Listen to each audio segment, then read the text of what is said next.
अस्सलाम वालेकुम नाज़रीन, मैं हूं ज़मीर हैदर और आप देख रहे हैं प्रोग्राम पब्लिक पल्स। नाज़रीन, Pakistan is a happening place और आज की सबसे बड़ी खबर जो सुबह से चल रही है और आई तो सब परेशान हो गए। तो वो खबर आप समझ जाएंगे कि एक शख्सियत जिसने कहा कि मैं किसी के खिलाफ झूठा मुकदमा नहीं चला सकता और ना ही किसी के खिलाफ कायम रेफरेंस महज इस बुनियाद पर ख़त्म कर सकता हूं कि मुल्जिम किसी बड़ी शख्सियत का रिश्तेदार है। जी हाँ, चेयरमैन नैब साबका साबिक हो गए क्योंकि इनका इस्तीफा मंजूर हो गया। आफ्ताब सुल्तान साहब का ये जाते हुए रिज़ाइन करने के बाद जो उन्होंने वहाँ पे अपने ऑफिसर से खिताब किया उसमें उन्होंने ये बातें की और उन्होंने कहा कि मैंने अपनी सारी उम्र जो है कानून के मुताबिक अपने कैरियर में सारे काम किए और मैं इस वजह से आज सुर्ख रूह में खुश हूँ इस बात पे कि मैंने आज तक कोई गलत काम नहीं किया और इस वजह से मैं खुदा हाफिज कहता हूँ नैब को। और जाते जो है अब इस पे भी सवालात हैं कि जी अगर तो ये बातें उन्होंने जो कही हैं तो इसका मतलब है कि बाकायदा उनके ऊपर किसी का प्रेशर था जिस पर उनको ये मजबूर किया जा रहा था कि वो कुछ ऐसे काम करें जो कि बेसिकली कानून के खिलाफ होंगे, वरना शायद वो किसी भी तरह का काम जायज़ काम करने से इनकार ना करते, गैर आईनी होंगे इसलिए नहीं किए। लेकिन दिलचस्प बात यह है कि जिस तरह ही ये रुखसत हुए नैब से तो थे वहाँ पे एक एडहॉक अपॉइंटमेंट कर दी गई और उसके बाद इमरान खान साहब के हवाले से एक नोटिस, कॉल अप नोटिस जारी किया गया जिसमें उनके ऊपर 7 गिफ्ट जो उन्होंने लिए और मार्केट में बेचे उस पर इंक्वायरी के शुरू की है नैब ने और उन्होंने कहा है कि जी आप 9 मार्च को बजाते खुद पहुंचें सिविक सेंटर G6 इस्लामाबाद में और कंबाइंड इन्वेस्टिगेशन टीम का हिस्सा बने और उसमें हमारी प्रोसीडिंग्स में हम आपको इन्वेस्टिगेट करना चाहेंगे। ना सिर्फ ये इमरान खान साहब को बुलाया है 9 मार्च को, बल्कि इमरान खान साहब की अहलिया बुशरा बीबी को भी 9 मार्च को बुला लिया है इसी रेफरेंस में। दीगर लोग जो हैं 7 मार्च को शाह महमूद कुरैशी, परवेज़ खटक और फिर 8 मार्च को फवाद चौधरी साहब को भी मदऊ कर लिया गया है और केसेस चल पड़े हैं। अब सवाल ये पैदा होता है कि जो इमरान खान साहब का जो कॉल अप नोटिस है वो 17 फरवरी डली हुई है उस पर तारीख। अब ये एक बड़ी दिलचस्प बात है कि अगर ये 17 फरवरी था तो उसी दिन क्यों नहीं जारी कर दिया गया, उसी दिन इमरान खान साहब को क्यों नहीं भेजा गया, या फिर ये कवर अप किया गया है कि जी it has got nothing to do with Aftab Sultan साहब और ये जो है ये पहले से मामला चल रहा था। लेकिन अब चीज़ें जिस तरह अनफोल्ड हो रही हैं, साबिक चेयरमैन नैब आफ्ताब सुल्तान साहब की स्टेटमेंट सामने आई है तो वाज़े हो जाता है कि कहीं ना कहीं से कुछ प्रेशर डाले जा रहे थे। अगर आपको याद हो DGFIA राय ताहिर साहब ने भी इस्तीफा दे दिया था, बल्कि उनको कहा था आप हट जाएं क्योंकि वो भी कुछ ऐसे काम नहीं करने को तैयार थे जो कि गैर आईनी या गैर कानूनी होते। अब ये मामला हुआ तो अब नए चेयरमैन की अपॉइंटमेंट का मामला आना है। कल आपको मालूम है कि लाहौर हाई कोर्ट ने जो स्पीकर का हुक्मनामा था पाकिस्तान तहरीक इंसाफ के MNAs को डी सीट करने का, डी नोटिफाई करने का, उसका उन्होंने उसको वापस कर दिया और उन्होंने कहा कि these members should continue to be the members of national assembly. उसकी बेस पर मलिक मोहम्मद आमिर डोगर साहब जो कि चीफ विप हैं PTI के, उन्होंने स्पीकर नेशनल असेंबली राजा परवेज अशरफ साहब को खत लिख दिया है कि जनाब क्योंकि अब मामला है चेयरमैन नैब की अपॉइंटमेंट का और हम सिंगल लार्जेस्ट ऑपोजिशन पार्टी के मेंबर्स बनते हैं क्योंकि लाहौर हाई कोर्ट ने हमें बहाल कर दिया है, तो अब आप हमारे बंदे को लीडर ऑफ द ऑपोजिशन लगाएं क्योंकि replacement of Mr. Aftab Sultan should only be finalized after consultation with the new leader of the opposition nominated by PTI. अब ये सारी सूरत हाल बन रही है, इलेक्शंस का मामला चल रहा है, ज़राए के हवाले से खबरें चल रही हैं कि जो care taker chief minister Punjab हैं उनका ये कहना है मोहसिन नकवी साहब का यह ज़राए के हवाले से कि जी 90 दिन के बाद वो इस्तीफ़ा दे देंगे क्योंकि इंतखाबात करवाना उनकी जिम्मेदारी, अगर नहीं होते तो वो जो हैं as a caretaker chief minister continue नहीं करेंगे। ये ज़राए के हवाले से इतलात चल रही हैं, अभी तक हमें इसकी तस्दीक नहीं हुई।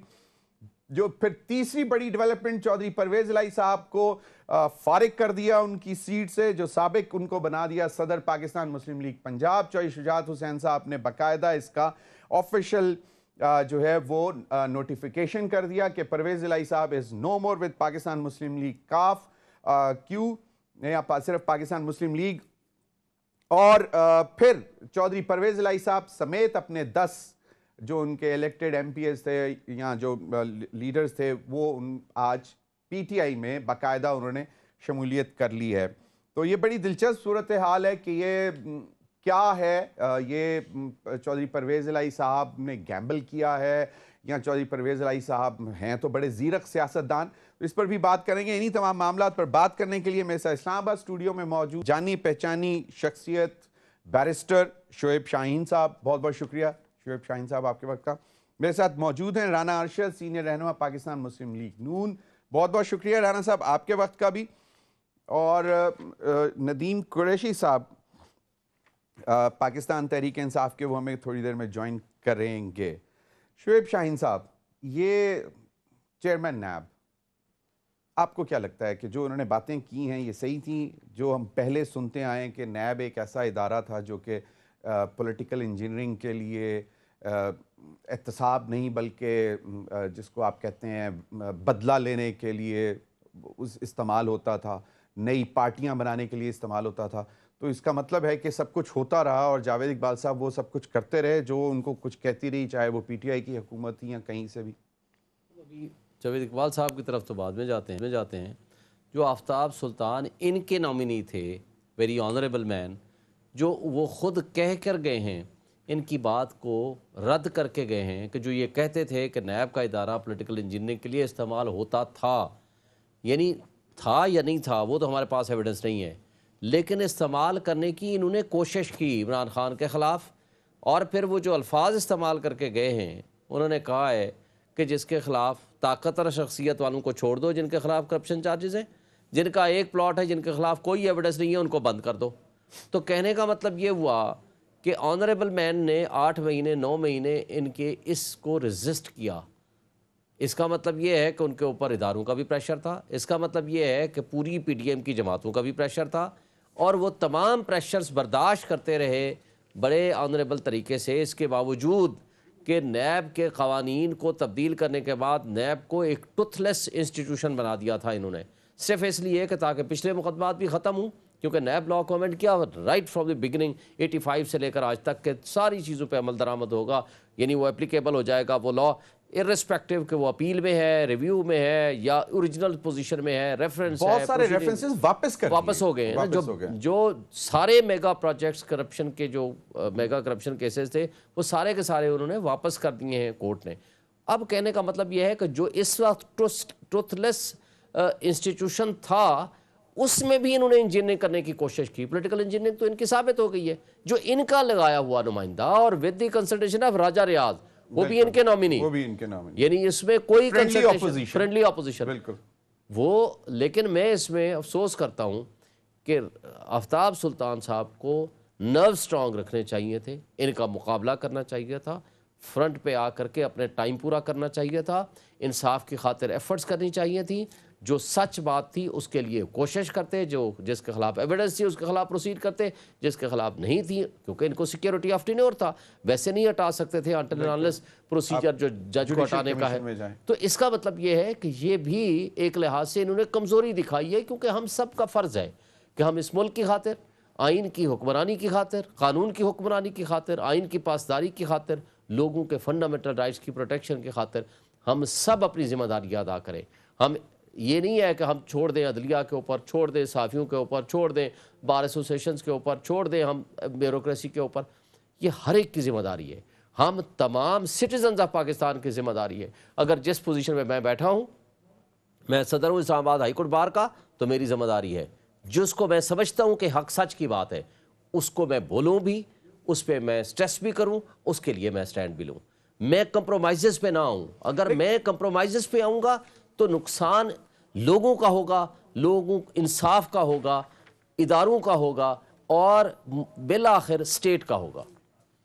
ये जो फौरन बाद ही फिर जनाब जिस तरह कॉल अप नोटिस आ गया इमरान खान साहब के हवाले से और उनको कहा गया कि जी the competent authority has taken cognizance of an offence allegedly committed by the accused person under the provisions of NAO NAB National Accountability Ordinance 1999 और फिर ये तोशा खाना की जो घड़ियां बेची गई उसके हवाले से उनको बुला लिया गया है।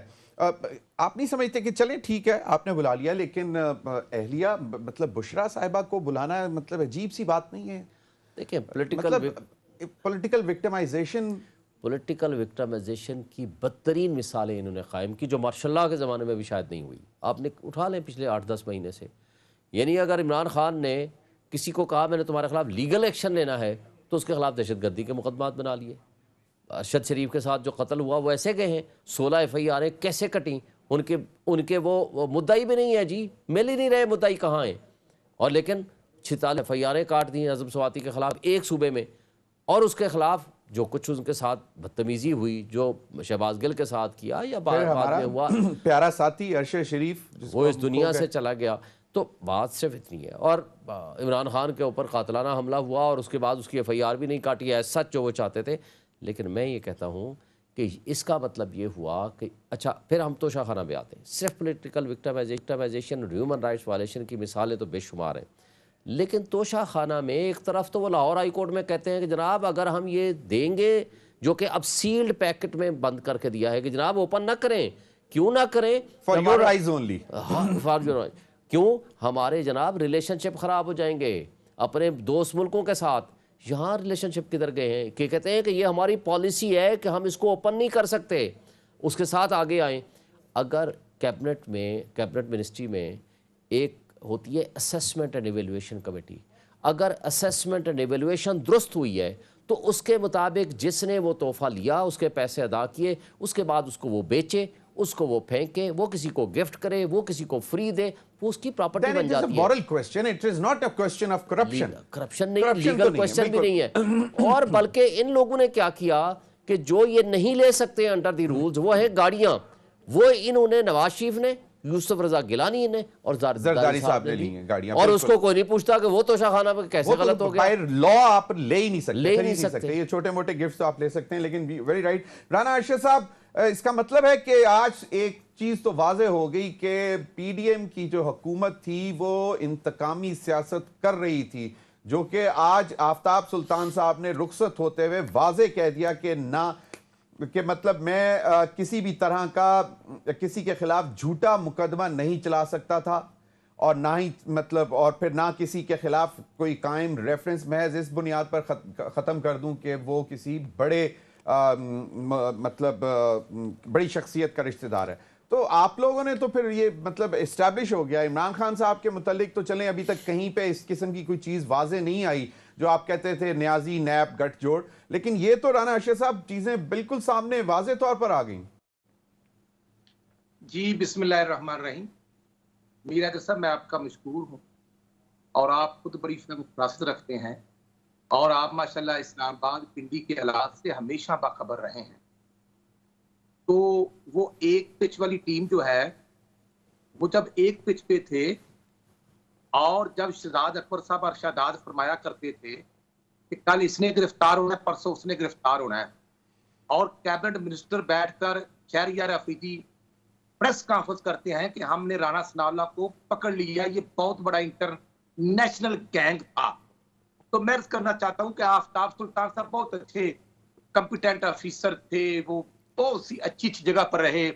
जब लास्ट टाइम मैं शबाशी साहब के साथ कैबिनेट मेंबर था तो उस वक्त भी ये, और बल्कि उससे पहले भी अच्छी जगह पर है। काश कितना बेहतर होता, आफ्ताब सुल्तान साहब ने जो फरमाया है वो नाम ले देते कि फलां शख्स ने मुझे ये कहा, और फलां आउट ऑफ टर्न या आउट ऑफ वे या रूल्स की वायलेशन करने के लिए कहा, तो मैं उनको अप्रिशिएट करता। मैं कहता कि वाकई उन्होंने बड़ी हिम्मत और जुर्रत का मुजाहरा किया है। लेकिन मैं समझता हूं कि ये नहीं होना चाहिए। ये बशीर मेमन जैसे लोगों को DGFA को बाथरूम में बंद कर दिया जाए तो वेल डन, बहुत अच्छा। उसको यही करना चाहिए था कि अगर वो ख्वाजा आसिफ को नहीं पकड़ता, वो शरीफ फैमिली को नहीं पकड़ता, तो उसको बंद कर दिया जाए। हाँ, ये बात अगर आफ्ताब सुल्तान साहब से किसी ने की है तो मैं समझता हूं कि ये नहीं होनी चाहिए, रूल्स की वायलेशन नहीं होनी चाहिए। हाँ, जो नैब ऑर्डिनेंस है, जो 90 रोज किसी को भी बेगना को पकड़कर गिरफ्तार करके उसके मैं समझता हूं कि उसको बेयारो मददगार छोड़ दिया जाता था, वो रूल्स की अमेंडमेंट हुई है। जब ऑर्डिनेंस पास हुआ था, जब for 3 month ordinance Imran Khan ने किया था और कराची में एक कम्युनिटी से खिताब करते कहा कि मैंने आपके लिए ये तकरीबन 30 या 34 अमेंडमेंट नैब में कर दिए, और माशाल्लाह वो पीटीवी पर हमला करने वाले ऑर्डिनेंस फैक्ट्री के माशाल्लाह जो मूवर हैं, जो माशाल्लाह मालिक हैं, डॉक्टर आरिफ अलवी साहब ने वो जो ऑर्डिनेंस जारी किया था, शायद मैं आई एम नॉट रॉन्ग। तो इशू ये है कि मैं ये अर्ज करना चाहता हूं कि आज ये कहना वो तैयबा गुल की को हमने तो नहीं 1.5-2 महीने प्राइम मिनिस्टर हाउस रखा था, एक खातून आई थी, वो जस्टिस जवेद इकबाल की वीडियो हमारे पास तो नहीं थी, हमने तो नहीं किसी चैनल पर चलाई थी, और ना आफ्ताब सुल्तान की वीडियो को चली है, नहीं चलनी चाहिए। ये कहना बड़ा आसान है, लेकिन यहाँ कोर्ट हमारे लिए काबिल एहतराम। जब कोर्ट मियां नवाज शरीफ को पिनामा पे बुलाते थे या जेआईटी में वो बुलाते थे, वो एज ए प्राइम मिनिस्टर पेश होते थे, और एहसन इकबाल मिनिस्टर इंटीरियर थे। इसके बावजूद कोर्ट में इंटीरियर मिनिस्टर नहीं जा सकता था। ये हालात थे, तो उसका कंपैरिजन आज के हालात। कल मैंने देखा दाता की नगरी में लाहौर हाई कोर्ट के अंदर बहुत बड़ा एक इज्तिमा हुआ। नहीं होता ज़मीर अजहर साहब, मैं खुद एक पॉलिटिकल वर्कर हूं, ऐसे नहीं होता, नहीं इजाजत मिलती। राणा साहब, नहीं ज़मीर भाई, हमारे लिए तो कंटेनर हमजा शहबाज ने 23 महीने जेल काटी, तो ये सिविल सेक्रेटरीट से लेकर मार रोड तक कंटेनर। राणा साहब, अपने वो टाइम भी देखा कि गाड़ी में बैठ के बंदा हाजिर लगा के आया हुआ है सलमान शहबाज की, वो लंदन में बैठ के उनको प्रोटेक्टिव बेल भी मिल गई थी। तो वो चीजें हैं। फिर 4 हफ्ते के लिए आपके लीडर गए और अब 4 साल होने को है, वो वापस नहीं आए। तो इस पर मजीद भी बात करते हैं। अभी वक्त हुआ एक ब्रेक का। नाज़रीन, रहा हूं आपकी तरफ, ब्रेक के बाद आते हैं। नाज़रीन, वक्त हुआ एक ब्रेक का, हमारे साथ रहिए।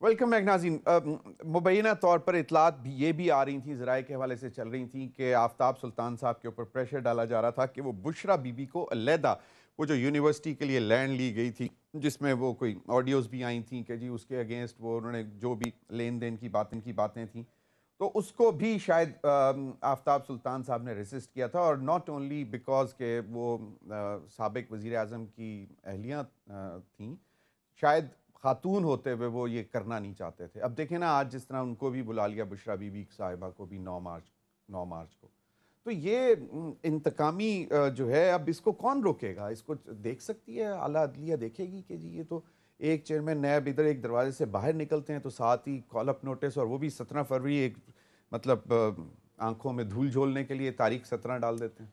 देखिए ना, वरना तो आज से 4 दिन पहले या 5 दिन पहले ये ओपन हो जाना चाहिए था ना, पूरे मीडिया में आ जाता, चल जाता, प्रोसीड हो जाता, लोगों को मिल जाता। 5 दिन तो बहुत बड़ी बात होती है, 2 दिन में मिल जाता है, आजकल 1 दिन में मिल जाता है डाक के जरिए। लेकिन मकसद सिर्फ ये है कि सिर्फ ये शो करना चाहते थे कि आफ्ताब सुल्तान की स्टेटमेंट का इसके साथ नेक्सेस नहीं है, बैक डेटेड एक मैनूवर कर लिया, मैनेज कर लिया। लेकिन मैं ये कहता हूँ कि अदलिया के ऊपर अब डबल ट्रिपल जिम्मेदारी आयद हो गई है, इसलिए कि वाहिद अदलिया ही वो एक उम्मीद की किरण है जिसकी तरफ लोग देख रहे हैं। क्योंकि आप मुख्तदर हल्के, तबके, establishment, election commission of Pakistan, governors, interim setup और पीडीएम की तमाम जमातें, जिसमें सारी जमातें हैं, पीपल्स पार्टी हो गई, नून हो गई, जो भी जमातें हैं वो उसमें मौजूद हैं सिवाय जमात इस्लामी के।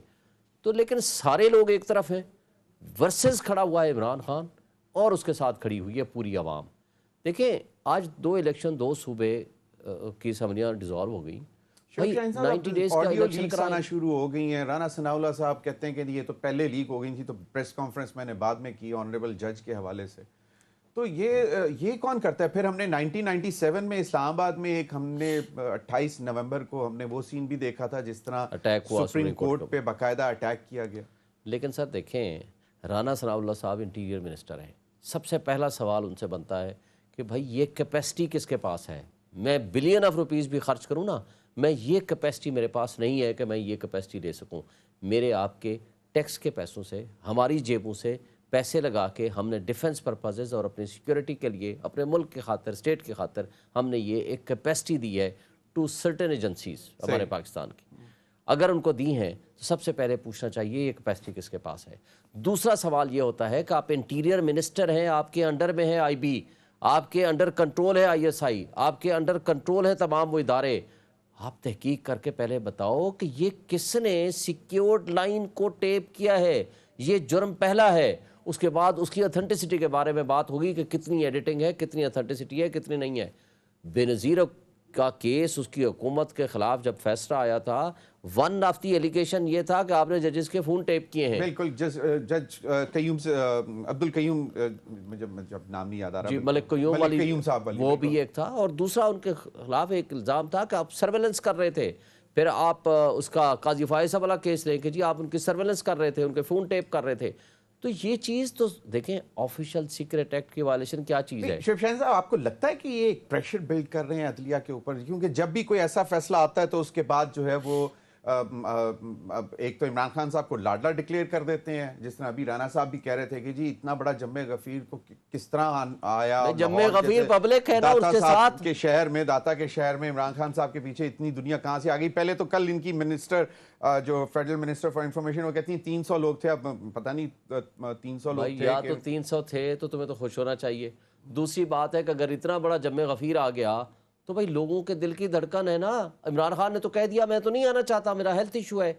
अदलिया ने मजबूर किया कि हम आपको प्रोटेक्टिव बेल तब देंगे अगर आप अदालत के अंदर आओगे। अच्छा, और वो पेश हुआ और पब्लिक उनके साथ निकल के आ गई। और अगर इतना ही गैर पॉपुलर है तो भाई इलेक्शन करा दो, पब्लिक में चले जाओ, दूध का दूध पानी का पानी हो जाएगा। दूध का दूध पानी का पानी हो जाएगा। बिल्कुल। राना साहब, ये जो अब खत भी लिख दिया स्पीकर नेशनल असेंबली को कि जी हम वापस आना चाहते हैं, इस पे मेरा एक है कि ये आफ्टर थॉट जो है ये मतलब कमजोर लीडरशिप की निशानी है। मैं समझता हूं कि उसी वक्त मतलब नहीं निकलना चाहिए था जब आपको मालूम था। फिर चौधरी परवेज इलाही साहब भी जोर लगाते रहे कि असेंबली नहीं डिसॉल्व करनी चाहिए पंजाब की, बेशक केपी की कर देते लेकिन पंजाब रख लेते।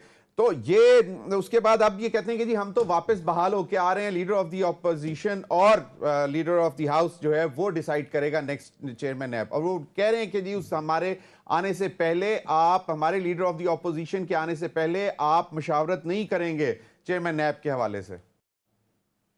ज़मीर अहमद साहब, काश इमरान खान ये फैसला कर लें, उन्होंने करना क्या है, एक फैसला कर लेना। वो 9 अप्रैल 2022 के को जो हुआ तो ऑनरेबल कोर्ट, सुप्रीम कोर्ट का एक डिसीजन था ना, सुमोटो एक्शन वाला, जो कुछ हुआ, तो वो तो नजर आती है तमाम तजिया नगारों को भी और तमाम कानूनदानों को भी नजर आता है कि उस रात को क्या हुआ था और विद इन 1 आवर्स में क्या होता है, किस तरह असेंबली डिसॉल्व होती है, कैसे समरी मूव होती है, कैसे प्रेसिडेंसी से उस पर अमल भी दरामद होता है। ये तो सब कुछ मैं समझता हूँ कि अनजाने में हो गया। और अब शायद वो फहमो फरास्त रखते हैं ये कहना कि जनाब वो गमे गफीर था। जनाबे वाला, मैं अर्ज ये करना चाहता हूँ कि 2 बजे कोर्ट का टाइम था, तो इसलिए बार बार वो ट्वीट किया जा रहा था कि जनाब आ जाएं, अदालत में जाना है। तो ज़मीर हैदर साहब, फिर क्यों 4 बजे का इंतजार किया गया, क्यों 5 बजे का इंतजार किया गया? हम जैसे लोग होते तो हमें पता होता कि ये कोर्ट टाइम है। उनको पता था कि कोर्ट टाइम उनके लिए राहत सारी का है। कितनी दफा टाइम बदला ज़मीर साहब, ये सहूलत हर आदमी को हासिल है। मैं समझता हूं कि बहुत सी तंजीमें पॉलिटिकल और सियासी इससे ज्यादा लोग ला सकते हैं, तो आया उनको ये सहूलत देंगे।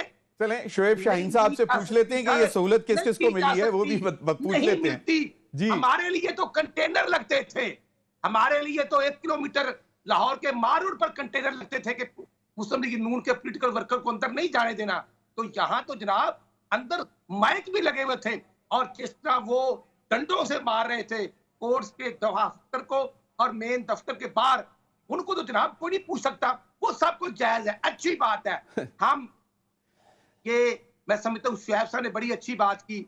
हम भी कोर्ट से यही गुजारिश करना चाहते हैं कि हर शख्स के लिए क्रॉस द बोर्ड इंसाफ होता हुआ नजर आना चाहिए। ओ सर और जी, इंसाफ खुलना राणा चाहिए। साहब, राणा साहब, ये ख्वाजा आसिफ साहब ने भी कुछ दिन पहले एक स्टेटमेंट दी कि जी हमारे तो लोग निकलते ही नहीं है। नवाज शरीफ और मरियम साहिबा वापस आ रही थी, लोग एयरपोर्ट तक नहीं पहुंच सके, उनके भाई उनको लेके, इतनी दुनिया नहीं थी कि वो एयरपोर्ट पे पहुंचते। फिर जब भी कहीं पे जाना होता था, जब ये बीमार थे, जब ये अस्पताल आ रहे थे, तब दुनिया नहीं थी। जब मरियम नवाज साहिबा नैब कोर्ट के बाहर जाके पथराव करवाती हैं, तब भी कुछ चंद एक लोग थे। तो ख्वाजा आसिफ ने कहा था कि हमारा जो वोटर सपोर्टर है वो डंडे से डरता है। जमीर साहब, पथराव आपने करवाया होगा, हमने तो नहीं करवाया। हम तो कोर्ट में गए थे, नैब के नोटिस पर मरियम बीबी गई थी और 11 अगस्त को मैं भी साथ था। और मरियम तो दफ्तर से बाहर, गाड़ी से बाहर नहीं निकली थी। उनकी गाड़ी पर भी पथराव हुआ, गाड़ी के ऊपर अटैक भी हुआ, और मुबश्शिर हमारा जो लॉर्ड मेयर लाहौर था उसकी टांग भी टूट गई, और हमारे ऊपर 25 दिन बाद 7-8 लगा दी गई। और इमरान खान ने 7-8 लगाई 25 दिन बाद, जब वो लाडले सीपीओ को, सीपीओ उमर शेख को लगाया गया। और खान साहब ने खुद फरमाया कि मेरे बहनोई बरकी साहब के कार्ड का कब्जा नहीं मिल रहा था, मैंने सीसीपीओ लगा दिया। तो राणा साहब, फिर आपने टिट फॉर टैट किया ना 25 मई को, जो हमने देखा, जो लाहौर में हुआ 25 मई को फिर आप लोगों ने बदला तो लिया ना, यानी कि सियासत बदले की हो रही है ना। शुएब शाहीन साहब, मुझे बताएं सर, कितने लोग फायदा उठा चुके हैं ये कंसेप्ट? नहीं, आप नहीं सर, ऐसे नहीं है जी। राणा साहब, 25 मई को मुझे बता दें कि रोड पे आया कौन? आज यास्मीन राशिद साहब तशरीफ लाई, वो अजहर अहमद अजहर आ गए, तो बाकी वो जो इनके पंजाब के सदर थे शफकत महमूद साहब, वो कहां पे थे? उनके बाकी एमएनए एमपीए कहां पे थे? नहीं निकले सर। चले ठीक है, नहीं निकले, चले। मैं इस पे आपसे भी दोबारा भी बात करता हूं। मैं आपसे राणा साहब, मैं आपसे दोबारा भी इस पे बात करूंगा, क्योंकि शुएब शाहीन साहब ने जाना है, तो मैं चाहता हूं कि जरा 2-3 चीजें मुख्तसर सी इनसे पूछ लें। शुएब शाहीन साहब, एक तो ये जो इन्होंने खत लिखा है स्पीकर नेशनल असेंबली को, अब ये तो अब मामला जो बहाली हुई है लाहौर हाई कोर्ट से, ये पता नहीं एक टाइम लगेगा इसमें, या बस अगर फैसला आ गया तो they stand member of the National assembly? देखें, जब ऑर्डर सस्पेंड हो गया उनका डी नोटिफिकेशन का, तो मीनिंग देयर बाई जो नोटिफिकेशन वाला ऑर्डर था उनका नोटिफाइड वो एमएनए थे, वो रेस्टोर हो गए। तो ये इलेक्शन कमीशन क्यों नहीं अभी तक उनको इवन ना करें? लेकिन वो डी नोटिफिकेशन सस्पेंड हो गया ना, डी नोटिफिकेशन सस्पेंड हो गया, they stood restored as National Assembly members. Okay, National Assembly case बेशक चलता रहे, बाद में वो अपीलें करेंगे, High Court, Supreme Court, intra court, जहां बेशक करते रहे। They stood restored as members of the National Assembly. अब नेशनल असेंबली में राजा रियाज साहब अपोजिशन लीडर नहीं रह सकते because of the strength of the PTI जो कि इस वक्त मौजूद है। अब ये पाबंद है इलेक्शन कमीशन स्पीकर के पहले अपोजिशन लीडर नॉमिनेट करेंगे, इनके जो चॉइस होगी पार्टी जो जिनको नॉमिनेट करेगी, और उसके बाद फिर कंसल्टेटिव प्रोसेस होगा with the opposition leader for the purpose of appointment of the chairman NAB. इसलिए अब तो ये नहीं कर, और अगर ये करेंगे राजा रियाज के साथ, तो फिर वो अपॉइंटमेंट ही इलीगल एंड अनकॉन्स्टिट्यूशनल होगी, that can be challenge before the appropriate forum, और कोर्ट उनको सेटिसाइड कर सकती है। इसलिए एक तो ये सवाल है। दूसरा, राणा साहब एक कह रहे थे कि प्रोटेक्टिव बेल, जी इनको क्यों इतना टाइम दिया गया? देखिए, protective bail as a matter of right मिला करता है, और ये इन एब्सेंस भी मिला करता है। मसलन जैसे कई केसेस हैं, लेकिन मैं रीसेंट मिसाल देता हूँ। सलमान शहबाज साहब तशरीफ़ लाए, उनको वो वहाँ थे, यहाँ प्रोटेक्टिव बेल मिली, 4 साल या 5 साल बाद आए। इसी तरह इसहाक डार साहब तशरीफ़ लाए, 5 साल बाद उनके वो जो थे वारंट ऑफ अरेस्ट वो सस्पेंड कर दिए गए, और उनको मौका मिला के जाएँ जी आप पेश हों, और उसके बाद वह कुटल होगी। इसी तरह बहुत सारे केसेस हैं। और पाकिस्तान में, यानी लाहौर में बैठ के हमजा शहबाज के इंटरम बेल मिली थी उनको इन हिज एब्सेंस। तो इसमें जब किसी का हेल्थ कंडीशन हो और इमरान खान ने अपने हेल्थ सर्टिफिकेट्स दे दिए, तो it was better and proper कि कोर्ट्स इसको प्रोटेक्टिव बेल देती है। और प्रोटेक्टिव बेल क्या है? सिर्फ रहदारी बेल है, रहदारी जमानत है। Nothing bias, but blessing in disguise नहीं हो गया खान साहब का निकलना? मतलब एक प्रॉब्लली, अब ये राणा साहब तो नहीं मानेंगे, बट लेकिन बड़ी पब्लिक आई। मतलब है कि इससे ये जाहिर हुआ, देखिए वो तो नहीं आना चाहता था, जब मजबूर किया कोर्ट ने कहा आप आ जाओ, वो चल पड़ा अपने घर से, या उसने अनाउंस किया कि अब मैं आ रहा हूँ। तो इतनी बड़ी पब्लिक का इतने शॉर्टेस्ट नोटिस पे निकल आना, इट मीन्स के पब्लिक दो बातें हैं। जो इमरान खान रिजीम चेंज के बाद बाहर नहीं गया, लंदन नहीं जाकर बैठ गया, वो दुबई में नहीं जाकर छुप गया, वो पब्लिक में चला गया, उसको गोलियां लगी, उसके बावजूद भी वो अपने प्लस्तर के साथ, अपनी बीमारी के साथ पब्लिक रिलेशनिंग उसने नहीं छोड़ी। वो रोज़ कई सैकड़ों लोगों से मुलाकातें करता है। तो फॉर दैट पर्पज़ लोगों ने उसका साथ दिया। और दूसरी बात है governance of the present regime, जो इनकी गवर्नेंस ने नुकसान दिया, इन दोनों चीजों ने। साहब, अब इलेक्शन की डेट अगर अभी तक नहीं आ रही और इलेक्शन का ही मामला है, सदर ने 9 अप्रैल दे दी हुई है, इलेक्शन कमीशन कहता है कि जी हमारा तो काम नहीं है, हमने तो सिर्फ मतलब इलेक्शन करवाना है। तो ये इसका जरा बता दें, क्योंकि नदीम कुरैशी साहब ने हमें ज्वाइन कर लिया है पीटीआई के। अगर इजाजत दें तो पहले उनसे एक छोटा सा कमेंट ले लूं या मैं बात खत्म कर दूं? चलें आप बात खत्म देखें। पहली बात तो ये है कि गवर्नर की जिम्मेदारी थी 105 के तहत, उन्होंने पूरी नहीं की। हाई कोर्ट में, लाहौर हाई कोर्ट में चले गए, लाहौर हाई कोर्ट ने डायरेक्शन दे दी इलेक्शन कमीशन को with the consultation of the governor Punjab, आप डेट दे दें, नहीं दी। उसके बाद इलेक्शन एक्ट 2017 का सेक्शन 57(1) ये डिक्लेयर करता है, ये अख्तियार सिर्फ नहीं देता, उसमें है the president shall announce the date.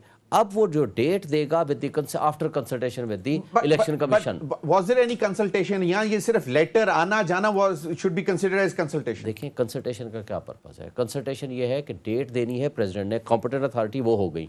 Consultation करनी है ओनली टू द एक्सटेंट के डेट आपकी नज़र में क्या होनी चाहिए। इलेक्शन कमीशन कहता 9, इलेक्शन कमीशन कहता 13। इलेक्शन कमीशन ने इनकार कर दिया कंसल्टेशन में जाने से, उन्होंने कंसल्ट किया।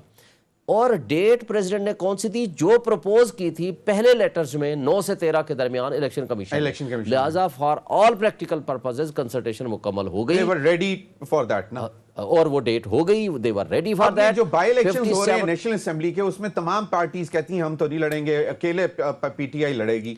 लेकिन ये जो ज़िमनी इलेक्शन के लिए भी माहौल किसने बनाया? ये स्पीकर साहब ने बनाया। वो तो वापस आ रहे थे 3 दिन में, 3 दिन में 113 उन्होंने इस्तीफे कबूल कर लिए और कहा कि जाएं ज़िमनी इलेक्शन कराएं। भाई ज़िमनी इलेक्शन के लिए तुम तैयार हो, उनको फेंकने के लिए और उस पर खर्चा करने को भी तैयार हो। 2 असम्बलियों का इलेक्शन आप कराने को तैयार नहीं है, जो कि आइन की जिम्मेदारी है। इस पे कोई दूसरी राय नहीं है कि 90 डेज से आगे नहीं जा सकता। 90 डेज से आगे नहीं जा सकता। बहुत बहुत शुक्रिया शुएब शाहीन साहब आपके वक्त का। नाज़रीन, अभी वक्त हुआ एक ब्रेक का। ब्रेक ये तो नदीम कुरैशी साहब पीटीआई के सीनियर रहनुमा हमारे साथ मौजूद हैं। जो सूरत हाल बनी है, चौधरी परवेज इलाही साहब मैं अपने तमाम अरकान पीटीआई में शामिल हो गए हैं। इंटरेस्टिंग सिनारियो, MNAs भी वापस आ रहे हैं नेशनल असेंबली में। अब देखते हैं क्या बनता है, इस पर बात करेंगे ब्रेक के बाद।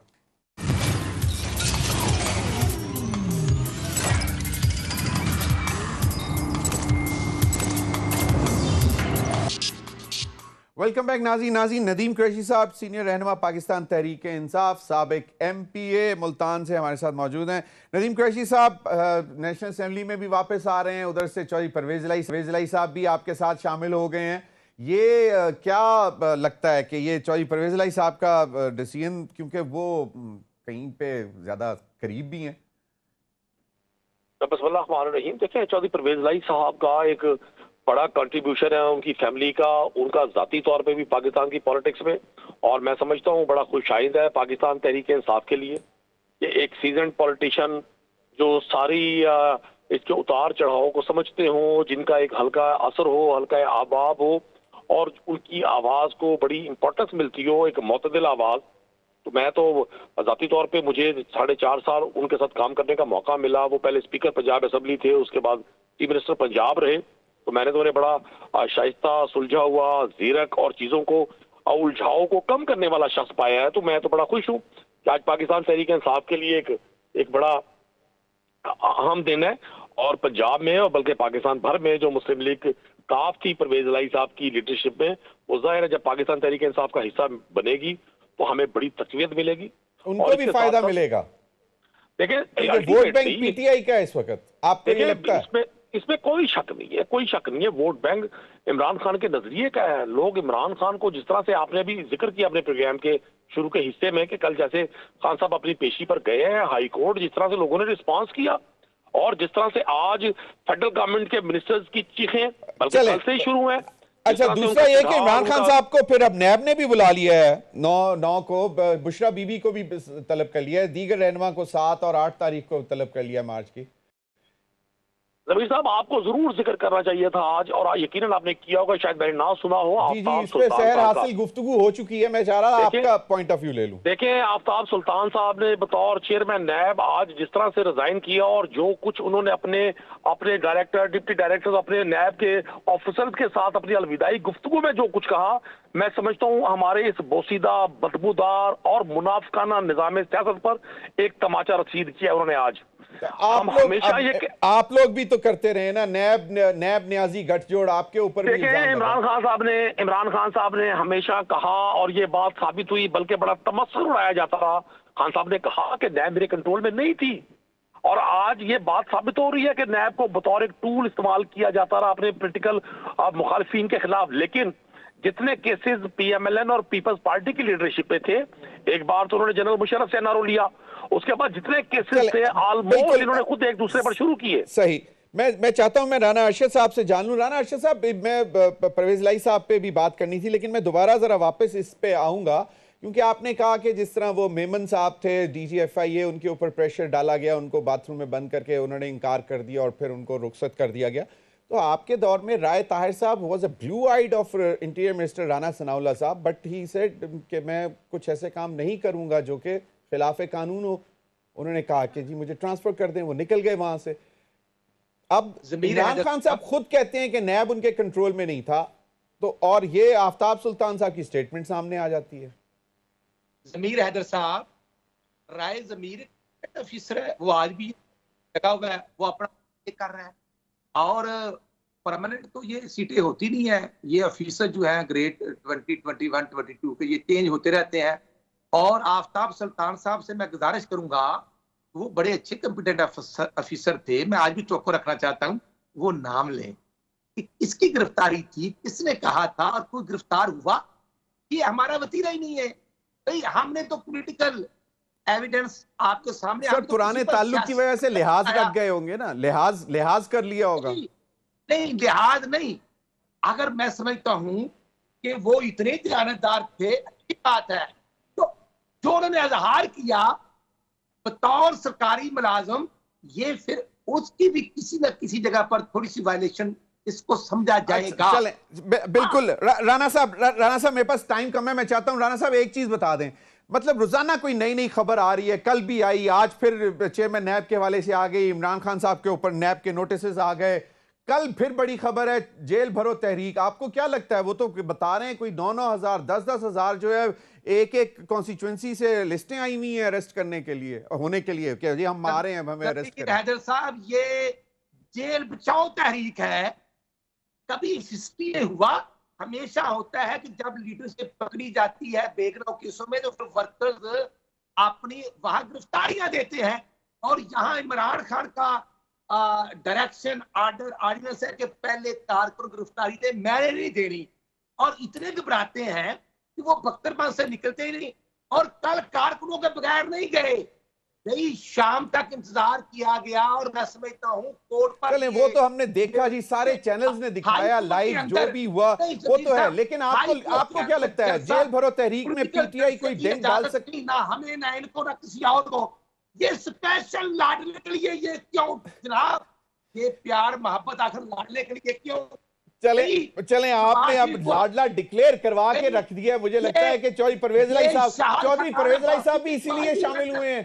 अच्छा, चौधरी परवेज लाई साहब भी इसीलिए शामिल हुए हैं। राना साहब, जमीर साहब, शाह का आज भी कोर्ट से वर्ड निकल जा रहा था, तो जनाब वो भी साबका वज़ीर आज़म है, और पंजाब के बिकौल इमरान खान, पंजाब के सबसे बड़े डाकू को आज शामिल करने पर और होने पर मुबारक हो।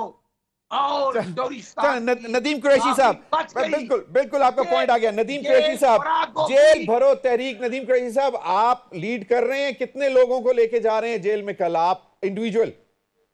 देखिए, पहली बात तो ये हमने देखना यह है कि जेल भरो तहरीक की जरूरत क्यों पेश आई।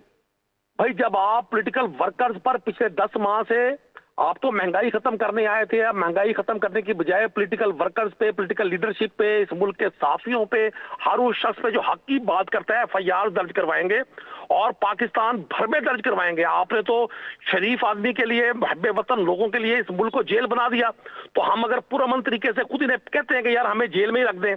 आपने जो एक एक चुन चुन के लोगों के घरों पर चादर और चार दीवारी का तकद्दुस पामाल कर रहे हैं, लोगों के घरों पर रेड करनी है। पुलिस बजाय डाकुओं को, चोरों को, दहशतगर्दों को गिरफ्तार करने की बजाय पॉलिटिकल लोगों के घरों पर हमलावर होती है। तो हम पेश करते हैं अपने आप को राना अरशद साहब, लेकिन फिर इतना पैसा कहां से आएगा? आप लोगों को इतनी तादाद में खाना कहां से खिलाएंगे? लोग जेल में रखेंगे कहां पे? किस तरह? आप ना जुल्म करें ना। अभी राना अरशद साहब ने कहा कि कल इमरान खान साहब वर्कर्स के साथ हाई कोर्ट पेश हुए। शुरू कर देते हैं। चलें, नदीम साहब, माजरत से मेरे प्रोग्राम का वक्त खत्म हो गया, लेकिन मैं चाहूंगा कि आपसे फिर तफसील हो, लेकिन नंबर आपने बताना था हमें। चलें, कल पूछ लेंगे आपसे कि कितने लोग आपके साथ आ रहे हैं, या हमें इत्तला मिलेगी। बहुत बहुत शुक्रिया तमाम मेहमानों का। अब तक के लिए इतना ही। नाज़रीन, इजाजत दीजिए। अल्लाह हाफिज।